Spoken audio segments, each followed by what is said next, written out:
Welcome to the Live Up podcast, where we revisit and score the movies from our youth to see if they live up.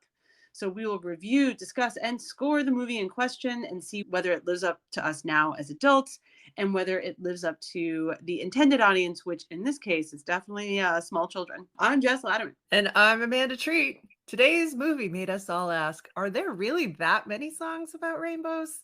It's the 1979, the Muppet Movie. That's a good one. Jess, you told me you'd never seen this movie before. Yeah. So, we're getting your adult first impression. What do you think of the Muppet Movie? My brother thinks that we did. He's like, oh yeah, we definitely watched this. But then later he's like, oh wait, I think I'm just confusing that with a trip to Disney World. And I'm like, that's so useless. So unreliable. And they so had useless. a really good, that 3D movie though, the Muppet 3D at Disney World. That was really cool. Well, maybe that's what we're thinking about. But I think as I was watching this again as an adult, I'll say there are hints. I have a vague memory, but it's definitely for me not one that I was on repeat or anything. But so I'd say my nostalgia for the Muppets are solidly in the Muppet Babies Saturday morning cartoon camp. Interesting. Watch that all the time.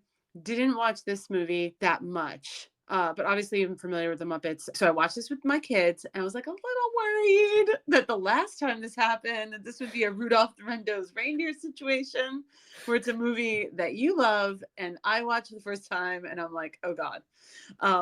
It was not that. So okay, there's similarities because it's like, let's get the gang together and go off into the wilderness, but they're actually going somewhere with a point, which Rudolph is completely missing. So true. There's a driving force here where Rudolph, they're just wandering around the Arctic. There's a lot of reasons why I think this movie's a better movie than Rudolph. Oh, yes. Yes. And I know folks disagreed with me on that one anyway. I feel like a terrible parent because my kids have they have no reference for Muppets at all. And my son, who's 6, sort of knew who Kermit was, but that's it. That's it. So I don't want to speak for all parents here because I think that they're out there in the ether, but for some reason it wasn't a reference point for my kids. But you actually, so now my kids have seen it one more time than I have as a kid. So you watched this a lot as a kid. So tell me your memories of it. So growing up, we were not allowed to watch a lot of TV, but we were allowed to watch the Muppet Show. I think because my dad thought it was funny. So it was no TV and then Sunday nights, the Muppet Show, totally allowed. And then somehow we got a hold of this VHS cassette that somebody had taped the Muppet Movie off of television.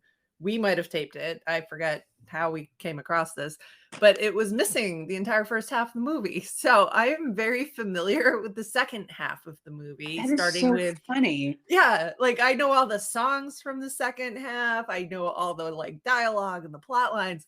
But you were probably like, why are they in a car? What? Yeah, it was just Miss Kermit's backstory, Miss Fozzie's backstory. I love this movie, and I will say, much like the way you thought the Ink and Paint Club was the way bars were for adults, because you watched Roger Rabbit a lot. Roger Rabbit, yeah. So, if I missed seeing the El Sleazo scenes in the beginning of this movie when I watched it 50 times as a kid, but only the second half, I probably would have thought the El Sleazo was what a normal bar was like, and would have been really disappointed, frankly, going into my first bar as a 21-year-old.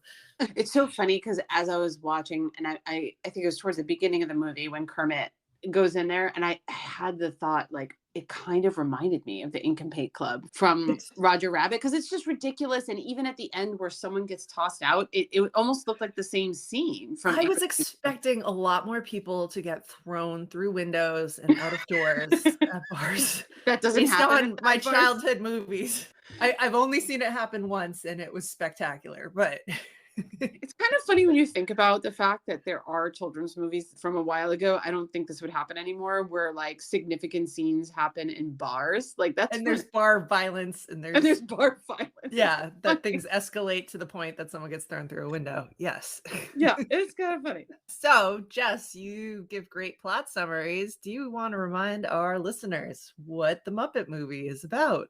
Sure. So basically, all of the 1970s Hollywood showed up for a casting call for this movie. It's a movie within a movie where we learn the origin stories of our favorite childhood characters. Also, Kermit's on the run from Doc Hopper, who's obsessed with having Kermit be, quote unquote, the face of his Frog Legs fast food chain and mayhem ensues. So, I mean, I guess one standout for me, or just I'm more gonna talk about this, like all of the cameos. Like everyone showed up for this Oh my movie. God, the The cameos. cameos, sort of how you watch Harry Potter now, and every British actor who's anyone is in those. I felt like that's what this was. Like any Yeah, actor in no, the every 70s in this comedian, movie. every prominent actor from the 1970s is in this movie, Yeah. but just for like one line and then they disappear. Yeah, and sort of similar to other movies we've reviewed on this podcast, the plot doesn't matter as much, but it's I think the best kind of kid movies are ones that have those jokes in there for adults. I mean, there Yes. are not adult racy jokes, but there are jokes that totally go over kids' heads that are just so funny. I'll just like I'd say my favorite that I actually laughed out loud. My kids had my at least my son had no idea was like Fozzie's in the car and there's the Studebaker and Kermit's like, "Oh, where'd you learn to drive?" And he's like, "A correspondence course." And I was like, "That's really funny." Like, They have all sorts of stupid jokes like that. I mean, the Muppets have always been very like vaudeville, but like yeah, it's still funny. I it don't is know. so funny. Like There's that stupid fork in the road still makes me laugh. When they're like, take a left at the fork, and there's a literal 6-foot fork in the middle of the road in the concrete. I What? found myself explaining to the kids I mean, my daughter knows what a fork in the road is, but like my son doesn't. It's so silly and so stupid. But yeah, that's what I love about the Muppets. They're just like chaotic and ridiculous, and they know it and they just go full in on it. And it's so fun. It is fun and it doesn't feel dated. At least I don't think. I mean, I know as we talked about certain things throughout the episode, maybe, but Yeah. it kind of didn't feel that dated to me Yeah, at that's the end of the good. day. So last time we did Ferris Bueller's Day Off and kind of were taken aback that that was in the Library of Congress as a film that is culturally, I'm historically, still and sort of aesthetically reeling from that. significant. But before that went into the Library of Congress with that categorization, the Muppet Movie was sent to the Library of Congress and is also considered a culturally, historically, and aesthetically significant movie. And I think very much deserved I for agree. this movie. Yeah. I was reading up on just how Jim Henson got into puppetry.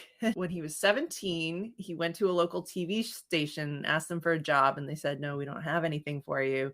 And as he was walking out of the building, he saw one of the shows had posted on a bulletin board, "We need a puppeteer." And so he went home, went to the library, studied how to be a puppeteer like over the weekend, and then went back and was like, "All right, I'm a puppeteer, hire me." And they did. And That's that's how he got into crazy. it. He just wanted a job in TV, and it That's so crazy. not So only all of you worked a out there, little. Oh my god, did he just take that and run with it? Like, talk about your life's calling at 17 on a bulletin board in a local TV right? station. It's Yeah, amazing. that is amazing. He'd gone through the stops of different TV programs and different short films, but I think this was really his first feature. And you feel it. I mean, you said it's a movie within a movie, and it's almost like a movie within a movie within a movie I because know. I loved that aspect of it. And for folks who don't remember, that's one of the main gags of the whole movie. I love that part. I thought that that was purely for adults in some yeah. ways because you enjoy so much of those funny little references. Like they literally in the movie come out with the script and they're like, "Wait, how did you find this?" "Oh, well, we just followed the script, so we knew you'd be here." And like, Which, like, mind-blowing, like, not only are they breaking the fourth wall, they're giving the script to the characters mid-movie, but, like, that got totally lifted and put into Spaceballs a few years later, like, the way they're looking at the, "Where are we? We're now, but what's then?" And, like, where they're, like, rewinding right. and watching the Yeah. movie. Oh, and it's funny. The It's gag such a still good works. gag. It's such a good gag. It's a good gag, and it's funny because when kids watch it, I think they, there's always gags sometimes in these kinds of kids movies. So this is just a gag. Like they don't get how funny that is in some Yeah. ways. The one funny thing, the movie within the movie idea was like kind of a concept my son who's 6 could not wrap his mind around, and he was like convinced that one of the Kermits had to be fake. He's like, well, that was just the Kermit from the beginning. But now they're like talking about another Kermit now, and I'm like, no, it's kind of like a movie within a movie. And then I was like, Yeah. I give up. So just to remind everyone, this movie starts at Worldwide Studios, and you see all these fancy cars, Statler and Waldorf showing up in their limo or like Rolls Royce because they're super old, you kind of realize pretty quickly that all your favorite Muppet characters are showing up to the first screening of the Muppet movie, which we're all watching. So like Yeah. we're already within the movie. And so Kermit tries to give a few like thank yous, and like Statler and Waldorf, who, yeah, you can tell are my favorite characters of all time from the Muppets, like just making snarky comments from the balcony. Love Yeah. it. They show up to heckle the screening as they do. Like they're not actually in the movie within the movie. They're just Oh, there right. to Yeah. heckle. It's not everybody that's Just in it. cranky Yeah. old guys. Kermit's trying to thank people who worked on the movie. Can't get a word in because it's just chaos in this movie theater. You know, animals eating the seat and people are throwing things and there's like Yeah. boomerangs flying around and fish and like what is happening here? So it's just roll the movie, and we cut to a completely different movie within the movie, which is the story of how they got to Hollywood to make this movie, which is kind of the movie within the movie within the Right. movie. It Yeah. just keeps going. But the opening, which I am not used to watching because it was not part of that second half of the cassette that we Was had. this your first viewing of the I opening? think I've seen it before, but like it's just not as familiar to me. But it's beautiful. This helicopter shot, and they kind of have a probably painted onto the film rainbow going over it, and they're zooming in on a swamp from above. And just remember, there were no drones. There's no digital, like they're actually shooting that, and that looks Yeah. really cool. And you hear the little banjo music, and then you arrive at Kermit sitting on the log playing the Rainbow Connection on his little banjo with a pick in his hand, which I noticed for the first time. Like that's a really cool little detail. Famously, this is the scene that Jim Henson was underwater for 5 days with like a little tube for breathing to get this whole scene. Really? I did not know that. Yeah, no, he was committed to this. He was in the swamp under the log, making Kermit sing the song, doing take after take after take. And they had paramedics standing by in case it flooded in on him and Oh he my God. couldn't breathe and drowned. Like, Oh God. That's what kind a of almost like bizarre when you think badass. about the Rainbow Connection song is just so calming, and you know. It is. And it's Gee, I hope such no one drowns while I hope filming this shot. the guy who is the key to this whole movie doesn't go down on this first take. You get these shots where Kermit's reflection off the swamp while he's playing the guitar and the trees around him. It just looks so cool. So you heard me fawning over the Muppets and like their practical effects when we talked about the Dark Crystal. It's here again. Like they are just doing beautiful things with felt and a guy underwater. Like it's just so weird when you think about how this movie came together. I thought the opening was great, and you just have the Rainbow Connection song, which I feel like the Rainbow Connection song, every Gen X and millennial knows that song, I think. I mean, they certainly know the Muppets, I would think, and be nostalgic for the Muppets. But that's a song that I think in my 20s, it would show up in bars sometimes. Yeah. Just start playing. And everyone would just be like, "Aw, oh, it's the Rainbow Connection song." Yeah, it's just still kind of lovely. During that slow pan in, I was a little worried that it would be a little too slow for my kids. It wasn't. I think they were fine with slow. I'm not saying that all kids would be. It's kind of nice. It's a nice change from what movies are these days. I sound like such a cranky fucking dinosaur, but here we are. And it sets a vibe for this movie that even though there's some really weird things we're about to see, and there's definitely going to be a lot of chaos, at its heart, this is just a really innocent, kind of good-hearted movie with characters that are just, you know, nice. I mean, a little bit crazy, but like they're genuinely trying to like help each other and be a team. And there's just a lot of really pleasant things going on in this movie. And so I think this sets the tone for the whole thing really well. Watching this again as an adult and all of these cameos. So many. All of Hollywood showed up. Random Hollywood agent is the character, comes paddling through the swamp. And it's Dom DeLuise, which I had to look up because it was one of those like, who is that? I know who this I know is. that like, name. I definitely know who this is. He has clearly never been in a kayak or a canoe before. Like he's like paddling backwards. Like, no effort put in there to learn how to canoe. And fine, maybe that's the point. Maybe it's like, yeah, a Hollywood agent is lost in the swamp because he's paddling the wrong direction. It just looks so clunky and dumb. But, you know, all right, he's trying to get back to Hollywood, and he gives Kermit the idea like, oh, hey, you could make millions of people happy if you took your talent to Hollywood, which I think is actually kind of noble goal for this whole movie. Kermit's not just trying to be famous. He wants to make people happy. Like, he's not going out to Hollywood to take selfies and be seen on Keeping Up with the Kardashians. Like, that's not Kermit's vibe. Keeping Up with Kermit. Anti-Kermit of like coming to Hollywood to be some sort of social media influencer. Oh that would be God, horrible. that would be so bad. It would be so bad. You know, there's probably some sort of Instagram account out right now that's like evil Kermit. Yeah. He's selling like diet pills and like going to the Met Gala. Yeah. I know we typically talk about the characters and that drives kind of our conversation, but I thought it would be useful for us to first go through some favorite scenes that we had, partly because the plot does, like a lot of movies we reviewed, the plot doesn't really matter as much. It's basically Fozzie and Kermit and a Studebaker, and they pick up other characters along the way. It's a road trip. Yeah, it's Muppets on a road trip.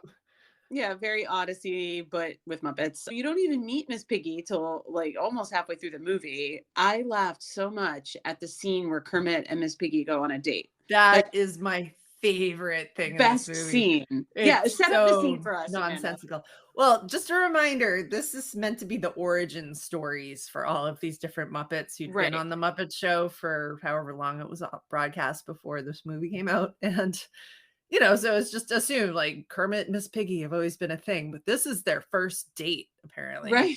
Oh my God. So Kermit shows up in this burgundy colored suit, like velvet suit, like with the 1970s style. So like kind of pimpy looking, like pointed collars. Like it's just the weirdest thing you've ever seen Kermit the Frog wear. And like, I think that's the point, is like they just went over the top with everything in this. And Miss Piggy comes like flying into the door frame, and she's got a huge feather boa on. It was just like, this is not what people wear on first dates, even in the 70s. Like, as crazy as that was. Unless your first date is on Halloween, I don't think people are wearing feather boas. But you know, listeners, you could correct us if you've worn a feather boa on a date. First date, not Halloween. A first date that's not Halloween. We got to make that impression. Oh man! So the two of them are sitting at this Alpine Swiss themed restaurant, which I didn't quite understand what was going on there, but and they're supposed to be in the middle of nowhere in the country, which is sort of funny. Yeah, I think they've just gotten past Arkansas at that point, so it's just like, why are we in a Swiss German? Oh, what is this? But whatever. Steve Martin shows up as the waiter. Kind of in these like shorts with like a jacket on, like it's just like, and his legs are just like so skinny and so short. God, it's so weird. And he is the world's most annoyed waiter, and it's perfect. Like he's so good. Is just rolling his eyes at them, sassing them. He serves them Idaho's finest wine for, I think it was 50 cents or 99 cents. It was 99 cents. With a bottle cap instead of a cork, and he has Kermit smell the bottle cap. And like, it's so funny. And they have Steve Martin taste the wine, and he does a whole spit gag and then turns to them and is like, excellent choice, after he's just like spit it all over the room. And like, my favorite part of this, so after that, I'm laughing at that, and then it's like, excellent choice, and then I think Kermit or someone says, well, it should be for 99 cents. For 99 cents. And pours it into those little like wine glasses and gives them both straws. And it's just, everything about that is just like so stupid and silly, but they're taking it so seriously. I know. Oh, this is like very intense, this first date. Right. Here's a white linen kind of restaurant, and we're going to serve you 99-cent wine from Idaho. I laughed so hard at that. And on its face, it sounds stupid, but the gag works. It's so funny. And, you know, the kids, I mean, my daughter kind of understands it more, but for my son, like, you know, he doesn't really know, like, at restaurants, you're supposed to try the wine. And just the concept of 99-cent wine is funny. Drinking a nice wine with a straw. I mean, why don't adults do that more? But I think this is what makes it fun, is because I was truly, genuinely laughing, but there was still enough that my son thought it was funny too. And he's laughing because Steve Martin's like spitting out the wine, and they're sitting there with straws. And so that's what's so fun about it, is that it's funny on both levels right there. Yeah. No, it's just it's a perfect scene. It's so good. It's and like so good. Steve Martin might be my favorite. There's so many good cameos in this, but he might be my favorite cameo just for how committed he is to being an angry waiter. So committed. excited. What's funny about the tiny shorts he's wearing is that you don't really realize it's just the idea of like a waiter in a fine restaurant wearing like these. I mean, we're talking like shorts. 1980s Larry Bird basketball shorts. Like they are short. So Like, short. And it's like just the physical comedy of it was really funny. Yeah. No, that oh, was probably my favorite scene. I that's loved such a it. good scene. Such a Oh, good scene. It was fun. And because it was surprising to me because I don't remember it. If I watched this as a kid, I don't remember most of it. I do remember that because it's on the second half of the film that It's we on the did have second. on the Oh, VHS okay. cassette. And another scene that follows right after this is Miss Piggy gets kidnapped from the date Oh, that's by right. Doc Yeah. Hopper. Kermit goes over there to try to surrender himself to save her. And in walks Mel Brooks playing a Nazi scientist. And as a kid, this scene scared the hell out of me. Because like, Really? oh, because the stakes are so So high. Like silly. they're basically you got Mel Brooks playing a Nazi scientist, really, really enjoying himself, by the way. Like he looks like he's He was having committed to the role for sure. so much fun. Yeah, like, oh, I finally get to be a Nazi and I'm gonna let the consequences of that fly. He has this frog-sized lobotomy machine called it's the celebrectomy or something like that. And it's just really it looks like a soda dispenser, but like with a kind of light bulb cap coming down. The idea that they're tying Kermit up, they're putting him in this thing and they're gonna give Yeah. him a lobotomy. Mel Brooks is just ad-libbing left and right through this scene. And as an Oh yeah. adult, it's so funny, like all the things he's saying. I know Like because he said at some point, like, in 10 seconds, you won't know her from kosher bacon. And yeah, when he's referring there's a lot of Jewish humor tucked in there, but it's coming there out of a Nazi scientist. it So is. like And again, this is where my son, and I keep referring to my son because I think my daughter at 11 was like maybe a touch old, like 11 years old, I should just say, is more where she's entertained and she likes it, but she doesn't want to like act like she likes it, you yeah. know? No, Um, like I was your son's age when I first saw this scene and I was genuinely scared. It was just like, "Oh my god, there's a mad scientist and there's a machine and it's going to like kill Kermit and he's going to lose his memory and oh my god, like really high stakes." but I think because of the production quality of the 70s, I will say it landed with my son as just pure slapstick comedy. Oh, because it goes off the rails quickly. Like Piggy Yeah. gets mad, like you're about to like wipe my date's memory. I'm going to karate kick all of you through. And they're in like a barn or something. Like they've set up Yeah. a science lab in a barn. I don't know where we are, but Makes total like, sense. It's a lot why going not? on in Arkansas. You Yeah. have So like you Doc Hopper's got his henchmen and they're like chasing Piggy around the barn and she's just like karate kicking them and jumping off the beams yeah. and landing on them and like just beats the hell out of everyone, but it's Miss Piggy, so it's like funny. And actually Yeah. the moment I didn't remember this at all. She goes one-on-one with Mel Brooks as the scientist and breathes on him. And he's so taken aback by the smell of her breath that he falls into the celebrectomy machine and gives himself a lobotomy. But like the fact that her breath is so bad that she's nearly killing someone with it. That was so much funnier to me as an adult. That was great. Honestly, it was funny to my 6-year-old. I mean, he Yeah. thought it was funny. And even then, I know I texted you this, but even the next day, he was in the kitchen, like karate chopping. And I'm like, what are you doing, Oh, bud? with And he's that Miss like, Piggy voice? Like the hi yeah, he was doing that. And I think he even forgot her name because, again, my kids are not like Muppet introduced. He's like, oh, it's from the movie last night, that pig. And then he's like doing the things. And karate but it's chopping. like it resonates. That's Yeah. funny.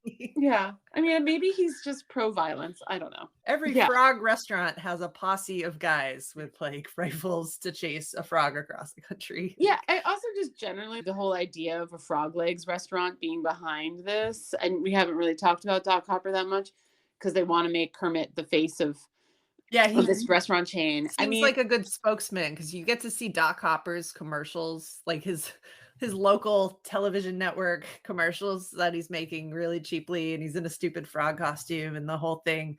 Even in the 1970s technology that we have available to film this movie, they were able to create a local commercial that looked really crappy, right? really They well, were. Oh, it was perfectly crappy funny. for local It was television. perfectly crappy. And then I was like, afterwards, I was like, has anyone actually eaten fried frog legs? They did have frog's legs at a Chinese New Year's banquet one time because they serve all different types of Really? Were proteins. they fried?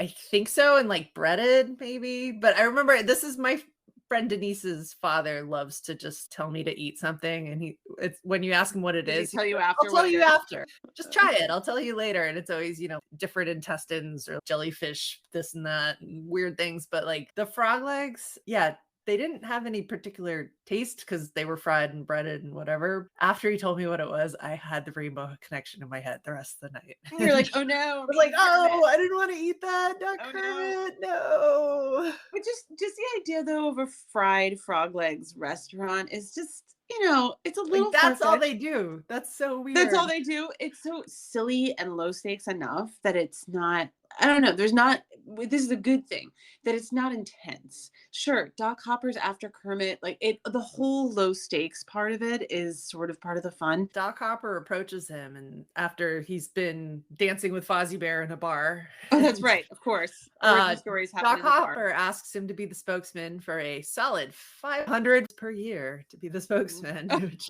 oh God. I gotta imagine even in the 70s is like a laughable amount for adults, and kids just don't understand at all that that's like Right, no right. money.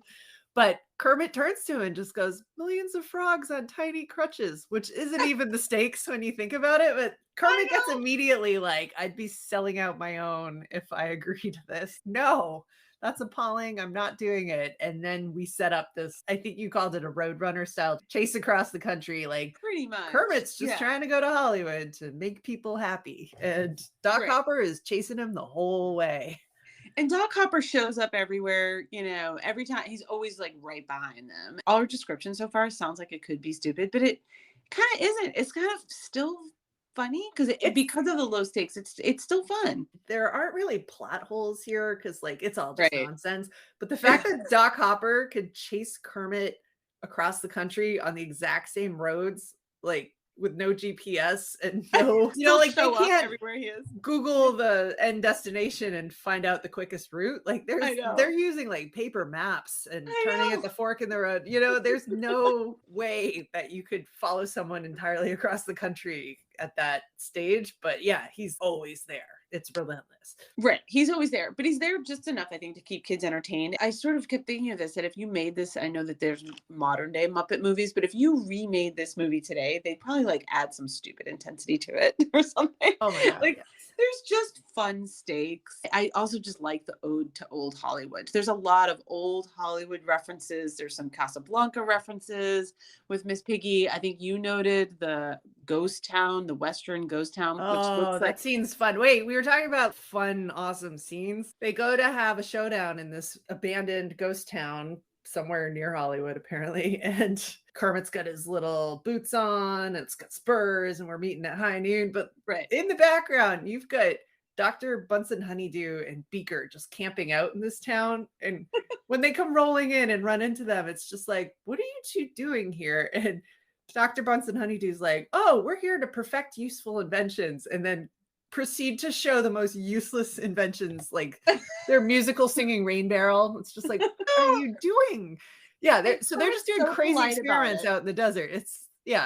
They're breaking good. They're It's doing funny. silliness in the middle of nowhere, but oh, I love that scene so much. They take Animal into their I guess laboratory. It's like an abandoned bar or something, but there's just this large Of object course, on it's the an abandoned bar. bar. Yeah. And they're like, what is that? And it's a 4-foot prune. Like, what?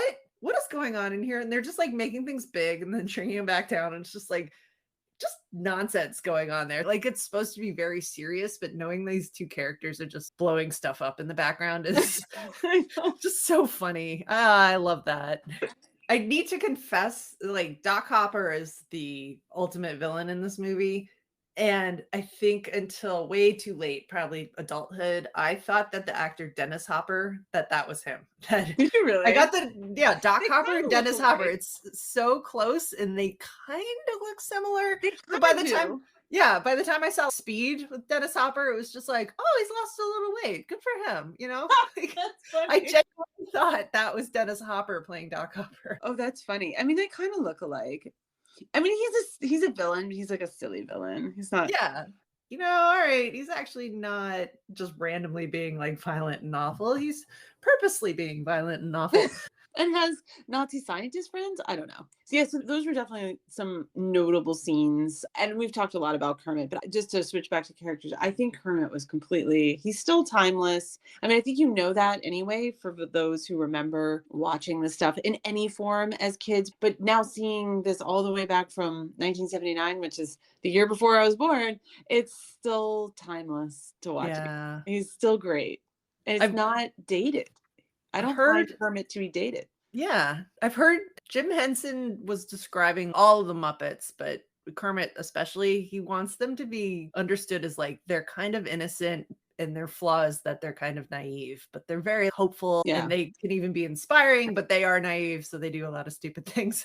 of course. Yeah, but that's a really nice kind of trait in a hero for a movie. He's like very classic go with the flow. You know, kids could kind of relate to that. They kind of have to go with the flow all the time. They have to be dragged to things. So it's like, Yeah. oh, okay, we're going to drive across the country in a Studebaker with Fozzie, who took a correspondence course For driving. for driving. Yeah, Fozzie, I think you noted this too. He's never my favorite character. I find him to be a little annoying. And as an Yeah. adult, he's still a little annoying. My Yeah. thought though is like we all have that friend. The one you just kind of put up with and the jokes are terrible, but it's like, And they okay, just they're don't have it loyal. together. Yeah, they're just a mess, but they're, solid people. They're loyal. They really got your back, but like everything that comes out of their mouth's a little bit irritating. Yeah, no, I think that's him. And you know, in the movie, he's there because he owns the his uncle owned the Studebaker and He he's has a driving. Studebaker. Yeah. So he's sort of like he fits the look, but I kind of was like, oh yeah, he's still kind of annoying. He's a good road trip buddy though. Like Yeah, I bet he's good at buying snacks at the rest right. station. I bet he is. He Yeah. does that one scene. He goes to Bob Hope and he gets some ice cream cones for Oh them. my God. That whole carnival scene, just going back to scenes, I know we're going all over the place. There are just raining cameos at that Oh my carnival God, scene. so many cameos in that. I had to Yeah, Google half the people because it was like, that's familiar, but like they're so young in this movie. so young. And Yeah. everyone's now in their 70s, 80s, 90s, Yeah. almost And 100 for Mel Brooks. for those who don't know what we're talking about, so you had Richard Pryor show up. You had Elliot Gould, who I had to like because I he didn't looked so recognize him. different. I Oh, didn't either, but I knew he looked familiar. And Elliot Gould, he's in the Ocean's 11 movies. When Richard Pryor shows up, I'm like, what's Richard Pryor doing in this oh my movie? God, yeah. And Edgar Bergen, he's the ventriloquist that Oh, he right. was a Yeah. little bit before our time, but old vaudeville ventriloquism. He's Yeah. Candice Bergen's father. Did you know that? I did not know that. That is Candice Bergen's Fact. father. Fact. This movie's actually dedicated to him because he died right after they made it. And like Oh, I guess he was really? Jim Henson's puppet hero. I So, guess. but yeah, he's at the beauty pageant as one of the judges. Like, Right, with the right. ventriloquist Charlie, or with the puppet Charlie is the other judge. Oh, that's right. It was almost like a trope when we were kids because whenever someone was referencing a ventriloquist, it was always those two. So yeah, really iconic and random that they're in this carnival scene. Yeah, so random. And you know, obviously kids today don't know who these people are, but it's okay. And I have Yeah, to no, say, it's a there lot for of the them are before adults, our and it time. was always there for the Yeah. adults because, like, even as kids, we wouldn't have known who half these people were. So we haven't talked about the Electric Mayhem yet, and Oh my God. I still think they're fun. They're so 70s. So for folks who don't remember who they are, they're like the musical band. There you go. That's Animal is the drummer for the Electric Right. Mayhem. Bunch of clearly drugged out stoners. Like, I don't know if they're like the Electric Kool-Aid Acid Trip inspired. I don't know where they're drawing the source material for these guys. They can barely speak English. I was taking notes about like they can't conjugate verbs. What's wrong with them? Like they're speaking the weirdest English I've ever heard. Yeah, no, they're fun. What's funny is that something classic 70s again goes over the heads of I think some kids today, but they also are the ones that use the quote unquote script, basically the movie script, to Yeah. remember where their place is in the movie, which in and of itself is funny.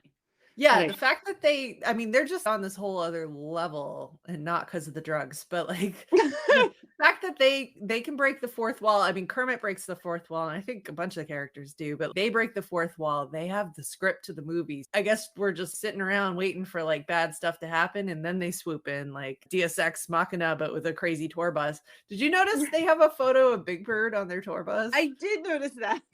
That was super cute because there's a Big Bird cameo of all random That's right. things. They see him Yeah. hitchhiking, trying to get to New York City to get into children's television. I know. I thought that was funny. Again, that's a joke for adults.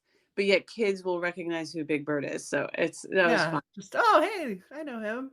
But yeah, the Electric Mayhem, there's one line Dr. Teeth has at the end when they get warned that Doc Hopper's closing in on them and everyone's on the bus and Dr. Teeth is driving the bus, but Yeah. Kermit comes over to consult, like, "What do we do here?" And Dr. Teeth just goes, "Oh, I love it. Chase music is one of our best riffs," as if, like, they're gonna, like, play the soundtrack to the movie that they're in. Like, it's Yeah. And they have a line too where, you know, right now to get out of this situation, we should really just use a plot device. yeah, so they're just, like, weird and crazy and breaking the fourth wall left and right. Their presence I thought was funny and just their constant, we knew where to find you in the desert because we just looked at We the turn to this script. page of the script. Yeah. And again, it's something that could be dumb, but it kind of wasn't. It's kind of fun. Yeah. And Yeah. they're just jamming out throughout whatever's going on. Like, things get tense and they're like playing the guitar and singing in the background and just like having a good old time. Like, they're fun. I like them. Yeah. No, they're totally fun. Since this is a musical and we've done a That's few right. musicals recently, and you're a big musical lover, what did you think of the music in this movie? I mean, I know the Rainbow Connection song and the Moving Along song, I think is Fozzie's song, is Mhm. fun. I think the rest is somewhat forgettable, to be honest. But the soundtrack, like even the Electric Mayhem, it's like a fun, it's a beat. It's like doon, doon. And it's just sort of adds to the tempo. It doesn't drive the plot, but it's fun. Yeah, it gives it a kind of carnival feel almost, Yes, or carnival feel. That's exactly what it's like. yeah, something crazy's going on. I remember loving the music. There's a song they sing out in the desert, and it's like, there's no need for this song to be in the movie at all. But Gonzo sings a song called I'm Going to Go Back There Someday, and it's just kind of pleasant. Like, it's really a nice song. Even Gonzo's voice is awful, and I don't want to hear him sing ever, but it's still a really It nice is bad. song. Speaking of Gonzo, I guess my nostalgia for the Muppets just didn't include Gonzo for the most part and sort of almost like forgot about him, generally speaking. Yeah. But I loved him because he was so wistful sometimes. He's like, I have dreams too. Yeah. He had some fun lines, or when, they're camping out in the dark and he's like, you can get lost in a sky like this. He's just sort of, he has these throwaway lines that are honestly kind of funny coming from a puppet. I guess it's Yeah. I didn't think he even did that much in this movie. He comes in the middle. It's kind of not clear, but it seems like he was a traveling plumber a traveling plumber because that's Arkansas is full of a with lot of stuff. his belle is the chicken Camilla. Camilla's his lady, and we're recording this, by the way, after the coronation of King Charles. So Queen Camilla is the second Camilla that I've never heard that name before except for the chicken Camilla in this movie, and now we have a Queen Camilla. So kudos. Those are the only two Camillas The that two we Camillas. They're a that's it. queen or a chicken And a puppet chicken at that. who likes balloons. There's the classic Miss Piggy, who I thought was classic Miss Piggy in this. I was kind of worried that she was going to come across as super annoying watching as an adult. There Or at was least that, just enough of her to not be annoying. yeah, like 1979 Miss Piggy, I was like, oh God, this is going to be bad. But it wasn't. It wasn't even that dated. I actually thought she was fun and Yeah. really memorable. Yeah. Although I do love the bit after she kicks everyone's ass and saves Kermit from the Nazi Mel Brooks. Right. As one A does. sentence, actually, we shouldn't be putting those words together, but I think he was Somehow. laughing all through that scene, so it's Yeah. okay. She abruptly leaves him because her agent calls with a gig, so she disappears for a couple of scenes, but then she's hitchhiking on the side of the road, and at this point, it's all guys and Camilla the chicken in the car, and you just see Miss Piggy lugging so much bags and suitcases towards the car, and one of them's like, "Do you think we should help her with the bags?" And the whole car goes, nah. That was like exactly where I was at with Miss Piggy at that point. Like, she Yeah. can come along for the ride, but are we helping her? Nah. Nah. Yeah. One bit that I learned while prepping for this episode is there's a song that Miss Piggy sings when she's first introduced. She wins a beauty pageant. She catches Kermit's eye in the crowd, and she just goes into this love song called Never Before. So apparently they recorded that song with Johnny Mathis. You know him from like Christmas songs, but he was like a Sure. really big singer at the time and a crooner. And like it was going to be this very serious, very romantic song. And Jim Henson was, after they'd gotten through that bit, was like, "What if Miss Piggy sings it?" Like, wouldn't that be funny? Because the thing is, she's out of tune. She can't hit the notes, and she's just like straining. And it's Frank Oz doing it, I think. So Right. like, Yeah, he plays it's a Piggy. man doing a lady pig's voice, but like singing completely out of her range. It's just so funny at the end of that song when she can't hit the notes. I know. They It look like is. a chalkboard, but in like the funniest way possible. And so, like, good call. I appreciate that they got a serious singer to record that, but so much funnier that it's a terrible song. It's a terrible song, and but see, as if this is the things that it adds to the charm. And again, this is where I was thinking about. For some reason, I thought a lot about Rudolph the Red-Nosed Reindeer while I was watching this. Or there's other movies who have had these kinds of songs, and it just is painful. Whereas this, it's supposed to be a bad song, and you kind of laugh through it. Oh It's god, still yeah. funny. It's not stupid. It's funny. Yeah. Yeah, no, it's just so silly. Oh, that cliche moment where they catch eyes across the room and they imagine their life together and oh, the violins swell and it's just like, oh, Piggy's voice is awful. It's awful, but they also, I think what's good is that it's not too long. So, Yes. these things could go on and be so just like, oh, cringe, especially in kids' movies. It can go on forever, or if you're trying to be funny, they knew to just end it. Yeah. And, end the gag when it's still funny before it gets really annoying. I think that that's the thing with this movie is that a lot of it was just short and silly. They move on before it gets too silly or too stupid or too cringy. Yeah. I think the brevity was good. And I always like to give points to kids' movies, especially silly ones that are just short. They know their shit Yeah. and they're in and out with it, and that's it. Do we want to talk favorite cameos? We talked Yeah. about a bunch of them already, but I mean, 100% mine was Steve Martin. So, but I don't, I yeah, mean, there were so that many. one's so good. The thing I never noticed until this viewing as an adult, did you realize who the Hollywood producer Lou Lord was? I did not. That's Orson Welles. I mean, Oh what? my That God, blows my Citizen mind. Kane himself sitting there with a Yeah. cigar, like, and he just has that one, he's just staring at them with like this ice cold kind of face, like, what are you And doing in just, my office? right. And this is where like the Muppets finally get in front of the big Hollywood person to basically audition. And he's the big Hollywood person. Yeah, Yeah. is Orson Welles with his cigar. This is such a power line, but he's like, prepare the standard rich and famous contract. Like just that idea is so funny. Like from And like in my head as a kid, I was like, oh, that's good. Oh, I'm glad adults get these contracts. there must be a standard rich and famous contract. It's sort of not the same, but sort of similar in Roger Rabbit, where the will is just one loose leaf piece of Oh paper. my God, And that's so that's what you funny. think a will is when you're a kid. And now you think like, oh, well, if you make it in Hollywood, you get the standard rich and famous Standard contract. rich and famous contract. Did you notice who his secretary was? Because I was wondering who she was. I assume she's someone. it's Cloris Leachman from the Mary Tyler Moore Show. No way. Yeah, and she won't let them in. Yeah. She's like, "I'm allergic to animals, get out of here." And this Yeah. is the one malicious thing the Muppets do the entire movie. When they realize she's allergic, they're just like, "Shake. They're shedding everything. Shake all your fur, shake all," and there's like you just see a fan's worth of animal fur and chicken Yeah. feathers and dust, and like they're all just going at her and they knock her out in 30 seconds. It Yeah. is a little mean of them. Yeah, Well, they have to get their she rich was and famous gatekeeping. contract. I love the idea that that's what I thought Hollywood was as a kid, was like, you got to get past a Cloris Leachman type to get to an Orson Welles producer. Right. Sitting there with the cigar. Yeah. And then when you audition, you just basically have a whole production ready to go. The one funny thing at the production at the end, they basically reprise the Kermit song, the Rainbow Connection song. And I had to sort of explain what a reprisal was to my son, because he sat there and he goes, wait, are they going to start the movie over? We've already seen this part. We already did this. We already did this. And I was like, no, this is called a reprisal. And then This I'm is like, a movie within a movie within a exactly. movie. Yeah, he was confused. Yeah. Oh, Yeah, but not like terribly confused, but he was just like, wait a minute, I've seen this part already. Yeah. So there is this.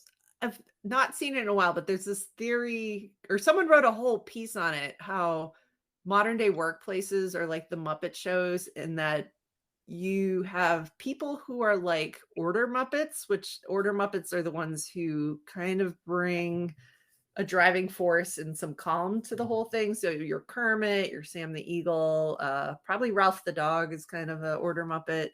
And then you have your chaos Muppets, who are like the ones that just make it interesting to watch what's going on. And so like all your office places, you have people who fall into the spectrum of Oh order my God, Muppet I never versus thought chaos about Muppet. this. Is this a Yeah. thing that people think It's about, or just I you? definitely no, I definitely read like a magazine article, or like somebody was advocating for like, you need to think of the modern day workplace as the Muppet Show, and Oh my know God, that's your so own funny. place. Like, are you bringing order or are you bringing chaos into this environment? And like Are you are you can't just have an office that's perfectly order, because then everyone's bored and hates working there, but you can't have all chaos because nothing gets done. Oh, that's funny. Yeah, there's Yeah. kind of a yin and yang to that. I love it too, because it's like, oh yeah, maybe there's someone who should be throwing rubber chickens around the office. I Yeah, don't know. maybe you should. You should be Maybe making that could giant be me. I don't know. Yeah, I would rather work in the with the Chaos Muppets eating movie seats and blowing shit up. But That if sounds you're fun. trying to make a movie and they're just eating things True. and lighting it on fire, like eventually Eventually, you have you to need some actually order make. Muppets to like sing a song and calm everyone down. I have never heard this theory, but now that you say it, it's such a funny, relatable thing. It's so It, clear once you think it's about so it that clear. way. I don't even know which one I am, but I've certainly worked in Chaos Muppet environments. They're I not feel as like fun. I can switch back and forth. Like if I go into Really. an environment with a complete lack of chaos, I can be the chaos. But normally, as a professional project manager, I am normally an order Muppet, but I'm capable of some You're chaos. working with a bunch of animals and Miss Piggies like kung fuing If everywhere. if everyone's just boring, then yeah, I'm jumping in with the You're jumping in as Kermit, like let's yeah. sing a little Rainbow Connection here, Let's make everything better. yeah, Yeah, exactly. that's Exactly. And funny. adapt. The one cringy thing in this movie, and I don't think it's deliberate, I think it's just set dressing, but did you notice the number of Confederate flags going on at the fair? So funny. There was so much going on at the fair. There were so many cameos to keep track of, and Miss Piggy shows up, and I didn't, and Richard Pryor's there. I did Yeah. not notice the Confederate flags. It's just people are just like carrying them in their hands, and like it's like set dressing. It's really I don't think there's a statement being made here. I think they're just like, okay, Kermit starts in Mississippi. He drives, well, apparently up to Canada, but then back down to Mississippi and Right, across right. to Arkansas, picks up Miss Piggy Because they don't have in the GPS. South. Yeah. Yeah. So I think that's the purpose of it. I was caught off guard because it was just like, wait, this scene was on the second half of the VHS cassette we had, and I don't remember this at all. Talk That's about such a chaotic scene that I didn't even notice it until, I mean, yeah. I saw that you put it in the notes, but I did not notice it at all. I It and jumped out yeah, at me because I'd never noticed it before, and then it wasn't just one flag, it was just random background actors. They're just, like, carrying Confederate flags around the fair. but yeah, I didn't notice that. Like again, this movie, maybe this is my nostalgia talking. There wasn't anything cringy to me aside from like for assuming I did not notice the Confederate flags. I just didn't see much cringe, which is honestly shocking for a movie from Yeah. 1979 to really feel like, okay, yeah, there's no cringe in here. It's fine. I think one comparison I drew was the team that works on the Muppets at this stage of the game, and or not the team, the Monty Python crew strikes me as having a lot of similarities. I mean, the humor in and of itself, but you've got a core team of guys, and like when it comes time to have a female character, they're going to do a crazy man doing a female voice like Miss Piggy, or like, in Monty Right, Python, right. they were constantly like dressing up as old ladies and like hitting each other with umbrellas. But Yeah. like that struck me recently because I was hearing there was a woman who was frequently on Monty Python, and she was like, yeah, I never really felt included, but I'm in every episode. And Oh, like that's it's funny. just Huh. kind of weird that, they just brought me in to do a bit in the background and disappear. And like I mean, I don't think the Muppets, or I don't think the Pythons are intentionally like trying to leave women out, but it does have that same kind of vibe. This is a bunch of guys goofing around, and they'll portray the women how they want to portray the women. I'm not calling it cringy, but like just kind of pointing out that that was, I guess, a 1970s thing. It's so funny though because I feel like Miss Piggy is so memorable and she kung fu's. She's the one that saves Kermit. Yeah. Um, Oh no. I mean, she has agency, yeah, and we so it love just ladies with doesn't. agency, even when they're Yeah, annoying.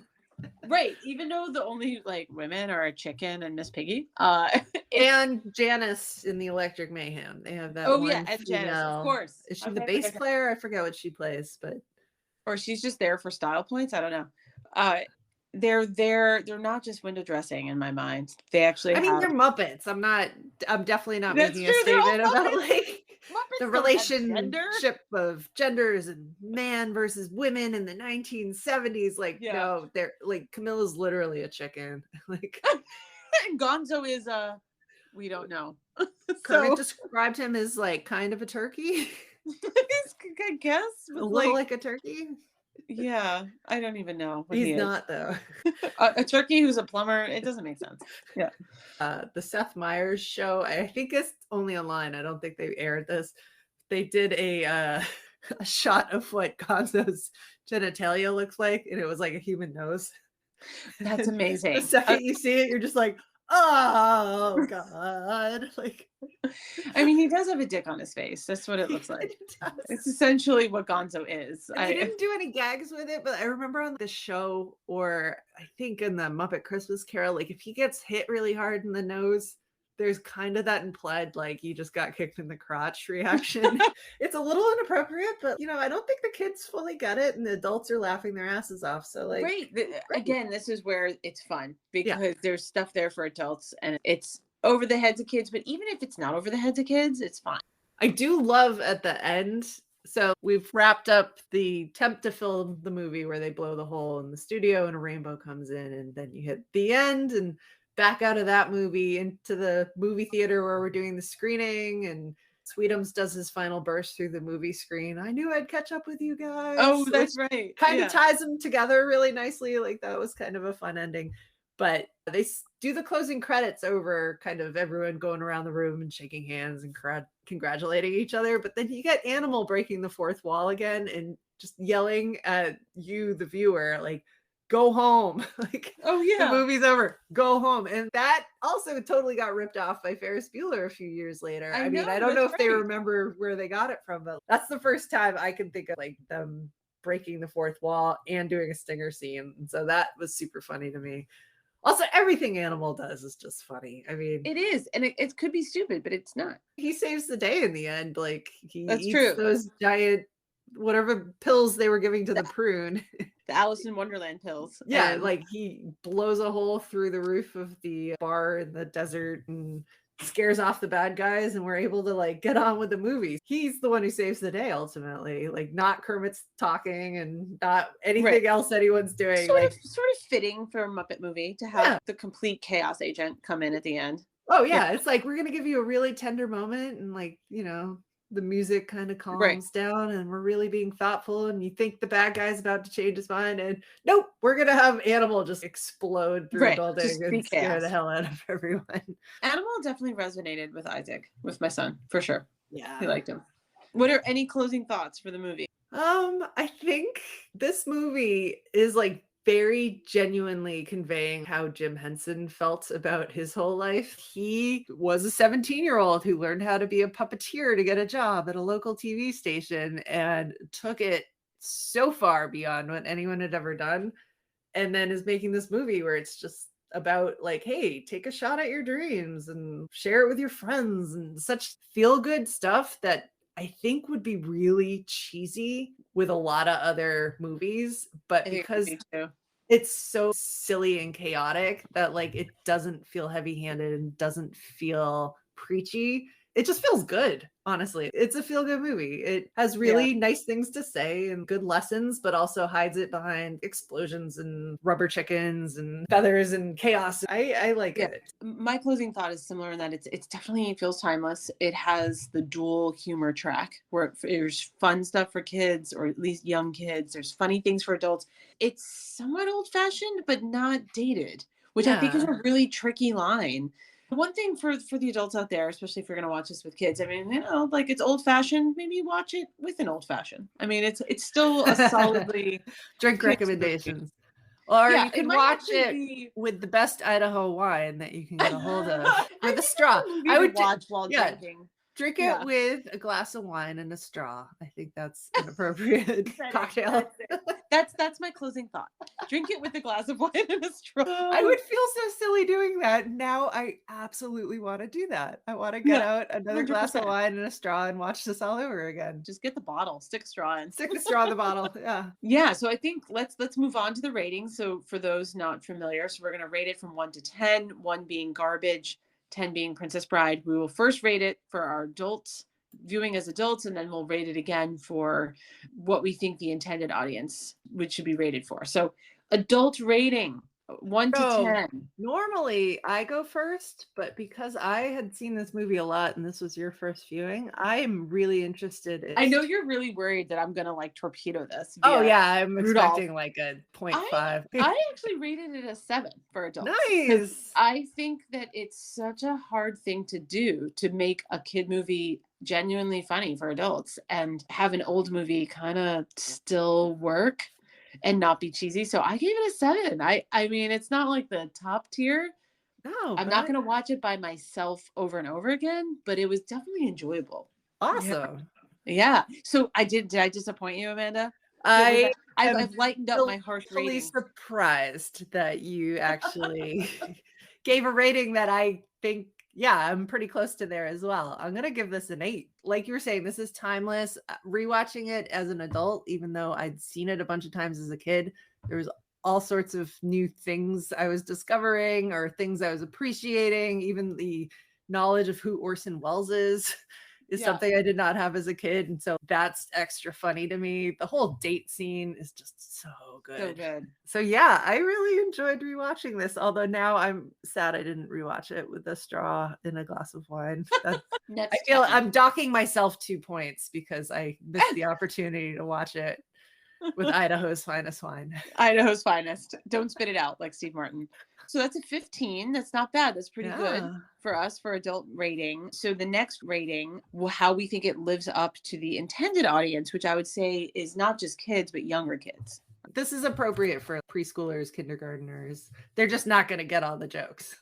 Yeah, but they're still gonna like it. I'll go first with this one as well. So I also gave this a 7 because they don't mind the slowness. They don't know who these cameos are, but it was fun. There's enough in there for them to laugh, and also just points for brevity for a kids movie. I mean, keep the shtick where it is and know when to leave the party, and that's so I gave it a 7. All right. I actually also gave it a 7 for What? We kids. agreed. We do. For all the reasons you said, I'm going slightly lower than my adult rating because I think kids today are used to faster paced action figures. Like the hero swoops in, there's major explosions, computer animated, this and that. And this does have a really old fashioned, gentle feel to it, even Yeah. with the craziness going on. I wasn't sure all kids would sit through it. So that's a 29. That That has is to a be one of our 29. higher ones. You Our have the spreadsheet. third, I have a spreadsheet because I'm an order Muppet. That's our third highest ranking. Wow. Our top is still Beauty and the Beast with Edward Scissorhands, and then this is coming in just behind that. I think we underrated Roger Rabbit. I think I mean, we how did is too. Roger Rabbit not the top? Anyway, that's okay.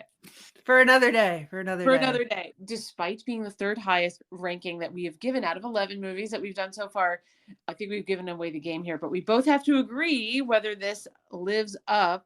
So what say you, Amanda? I say think I that Steve Martin's shorts just make this movie continue to live up. They are so ridiculous. So this lives up. I was trying to think of a case against it, and I just can't think of one. It lives up for sure. It's classic, but it's not dated, which is amazing. So, yay, you live up. Muppet Hey, movie. despite my Woohoo. love of Statler and Waldorf, I'm not going to sit up and heckle this movie. Like, this is a fun movie. I enjoy this. This is a fun one. And, for those listening, if you agree, disagree, what did we miss? You can get us our attention at all the socials at Live Up Pod. We're also at liveuppod@gmail.com. So let us know. All right. Thanks, everybody. Until next time, congrats, Muppet Movie. You have lived up. Thank you, everyone.